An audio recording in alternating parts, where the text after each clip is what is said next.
Assalamualaikum warahmatullahi wabarakatuh. Perkenalkan, nama saya Dinda Arini, NIM 190141674, Prodi PGSD kelas 4D. Baiklah, saya akan menjelaskan tentang sistem hukum dan peradilan nasional.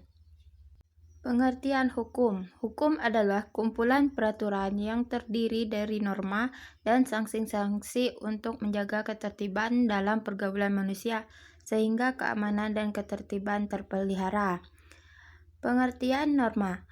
Norma hukum secara pengertian ialah seluruh jenis peraturan yang fungsinya untuk mengatur stabilitas warga di wilayahnya dan pembuatannya adalah lembaga negara berwenang. Sifat norma.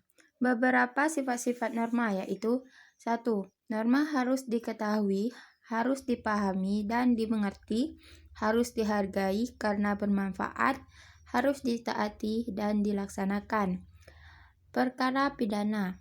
Perkara pidana adalah perkara yang menyangkut tindak kejahatan atau kriminal seperti pencurian, perampokan, pemerkosaan, pembunuhan, dan korupsi. Selanjutnya, perkara perdata. Perkara perdata adalah perkara yang menyangkut hak, harta benda, dan hubungan antar orang atas dasar logika dan kebendaan. Contoh dari perkara pidana dan perkara perdata, yaitu 1. Seperti kasus jual beli tanah dan kasus warisan perceraian.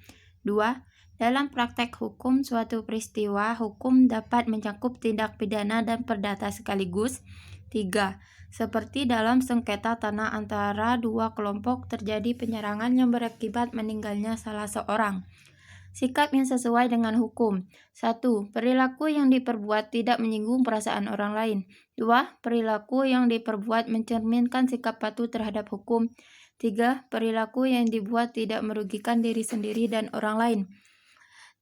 Pengertian peradilan. Peradilan adalah segala sesuatu yang berkaitan dengan usaha untuk berpihak kepada yang benar dan berpegang pada kebenaran.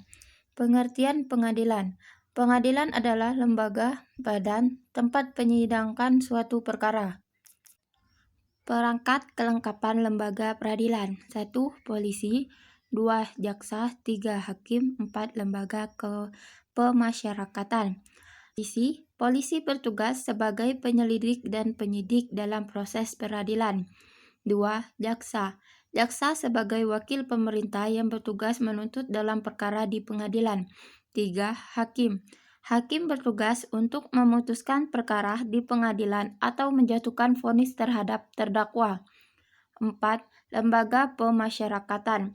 Lembaga pemasyarakatan bertugas untuk membina orang-orang yang telah dijatuhi vonis hukuman oleh hakim agar kelak setelah masa hukumannya selesai dapat diterima kembali oleh masyarakat. Macam-macam pengadilan. 1. Pengadilan UMM. Suatu pengadilan yang memeriksa dan memutuskan suatu perkara tingkat pertama dari segala perkara sipil untuk semua golongan penduduk, seperti WNI maupun WNA. 2. Pengadilan agama. Pengadilan yang memeriksa dan memutuskan perkara yang timbul antar sesama penganut agama dan berkaitan dengan masalah keagamaan. 3. Pengadilan militer. Pengadilan yang mengadili tindak pidana yang dilakukan oleh seorang prajurit. 4. Pengadilan tata usaha negara. Pengadilan pelaksana kekuasaan kehakiman bagi rakyat yang mencari keadilan dalam sengketa tata usaha negara. 5. Pengadilan tinggi. Memeriksa ulang semua perkara perdata maupun pidana.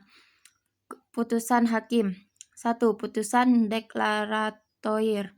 Putusan artinya putusan yang bersifat menerangkan, menegaskan suatu keadaan hukum semata-mata.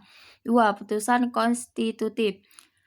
Putusan yang meniadakan atau menimbulkan suatu keadaan hukum yang baru. 3. Putusan kondemnator. Putusan yang menetapkan bagaimana hubungan suatu keadaan hukum disertai dengan penetapan hukum pada salah satu pihak. Sekian dari penjelasan saya. Saya ucapkan terima kasih. Wassalamualaikum warahmatullahi wabarakatuh.